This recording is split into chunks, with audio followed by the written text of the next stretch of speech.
What makes the difference in the quality of people's lives? What makes some people leaders and other people followers? What makes most people talk about a dream and never follow through, and other people, just a small percentage, kick ass, take names. You can throw any obstacle at them, they find a way to break through. What's the difference? It's not talent, it's not skill, it's hunger. If you get enough hunger going in you for an answer, you'll find the answer. If you get a hunger enough inside of you that says, I gotta take things to the next level, I gotta achieve, I gotta make a difference, I gotta expand, you will find the answer. People's intelligence will expand if they got enough hunger. But if you got everything and you're not hungry, you're not gonna have much. The super successful don't stop once they hit their targets. They simply reset and go again. Anytime you stop reaching for massive success, the next thing, you start settling in, that's when you start having problems. The comfort zone is dangerous. When you're comfortable, you are most dangerous. You should never feel comfortable. You should be happy and dissatisfied. Well, you should be afraid of taking risks and pursuing something meaningful. But you should be more afraid of staying where you are if it's making you miserable. It's like you're paying a price by sitting there being miserable. You might say, well, the devil I know is better than the one I don't. It's like, don't be so sure of that. The clock is ticking. Yeah, and if you're miserable in your job now and you change nothing, in 5 years, you'll be much more miserable and you'll be a lot older. So don't be finished. Be starting. Be alert. Be ready. Be attacking. Be relentless. Let the enemy stop. Let the enemy rest. Let the enemy finish. You don't finish. Don't stop.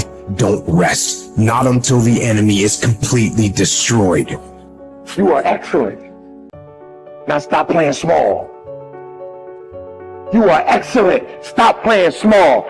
You are excellent. Stop taking the hand that they dealt you.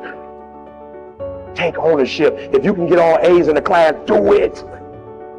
You don't need nobody to give you $50, $100, no pair of shoes, take you on no trip. You a grown man. Do it because you can. Stop needing a carrot. Stop needing money. Stop needing a trip. Stop needing somebody to give you a sticker on your head, and do it for the pride of who you are. Do it because you can. I don't care what your friends are doing. When you leave, what you fighting for? What's your legacy? What you gonna do? You say you a champ, but do you practice like a champ? You say you a champ, do you fight like a champ? You say you a champ, do you have the mentality of a champ? You have to hustle. You have to get going. Get up out of your seat and move. You have to take massive action. It's hard, it sucks, it can sap you of your mental and physical energy, but you need to get going and get up after those things that you want. No one's gonna do it for you. Work on yourself every day. Get better, improve, learn, extend yourself, push yourself out of your comfort zone. Push the boundaries that you're accustomed to. That's the only way to grow as a person. If you look at all the successful people in the world, one common thread between all of them is that they've all hustled. They've all gotten to work, gotten busy. The gap between here and your ultimate life is action. That's the link. You have to hustle. You have to get out there and do what's required. What excuse do you have? What reason do you have not to?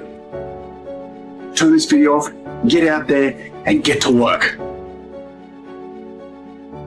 One of the things you have to understand about life is everything changes and everything ends. And that kind of sounds heavy on the front end, but it's a truth. If everything changes and everything ends, number one, it should make you appreciate what you have right now. And then my view is, what's next is always better.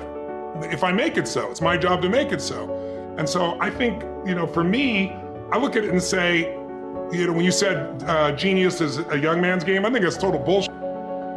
I think passion is the genesis of genius. If you've got enough passion, you're gonna find answers nobody else does, but most people run out of fuel, meaning they get tired, they get exhausted, they get burnt out, they get, the law of familiarity. They're around something so much they take it a little bit for granted. And I've managed to see something in myself that I found in every great leader that I've ever respected, and that is, I value intelligence immensely, but I know really smart people can't fight their way out of a paper bag pragmatically, right? I'm sure you do too. what I see as the one common denominator of people that are successful over a lifetime is the sustained hunger. Hunger is the number one factor. When I see somebody, I don't care what age they are, I don't care what their background is, if they're hungry to improve, to change, to make something happen. I mean, if you look at Richard Branson, he's as hungry today in his late 60s as he was at 16 years old in that crypt starting Virgin. You know, you look at my buddy Mark Benioff, you know, he's I think in his early 50s right now. Mark is more hungry today than when I knew him 12, 14, 15 years ago when he was first coming up with the idea of, he went to one of my seminars over and over again, the UPW, you know which one. And he went there like 4 or 5 times and he was sitting in the front row, he's a tall guy, introduced himself and said, "You've convinced me, I'm gonna leave this company I work for as an employee here and I'm gonna go start this new company called Salesforce.com. Wow. And he says, "Tony, we're gonna do $100 million in business and we're gonna change business." Now he's doing whatever, 30 billion right now. but it's because he hasn't lost the hunger. And I think the law of familiarity is what destroys a relationship. You get around somebody enough, you love them, but you don't have the same passion, same aliveness. And I'm just not willing to settle for a life without passion and aliveness. That's just like, there's so much to learn, there's so much to grow, there's so much to give, and I'm wired to grow and give. And I think anybody who gets wired to grow and give is gonna have a really fulfilling life. It doesn't matter what you choose to do, you're gonna be alive, because you're gonna make progress, and because you made progress, you have something to give. And we all, like, some people think they just wanna get, but you get, and it's pretty damn boring, and it doesn't really expand your sense of identity of who you are. But if you're constantly growing and then taking what you learn, you're so excited about it, you share with other people and their life gets better, whether that be software you make or dresses you design or, you know, something you do in the health space that really gets people to enjoy their food while they're eating well. If you have those passions and you keep growing, there's no limit. It doesn't matter what happens in the short term with a pandemic or with a drop in the economy or whatever the case may be. These are all temporary when you realize life is lived in decades, not in days. There are no right things to do in life. If you choose something and put everything that you have into it, it'll become a great thing. Is it the right thing? Is it the best thing? When you say, is it the right thing? What you're asking is it the best thing to do in life? There is no best thing to do in life. Anything that you take up, and if you put your heart and soul into it, it becomes a great thing. Is it the best thing? No. Then what is the best thing? There is no such thing. There's really no such thing. Why are you not passionate about everything in the existence? You're only passionate about one thing means what?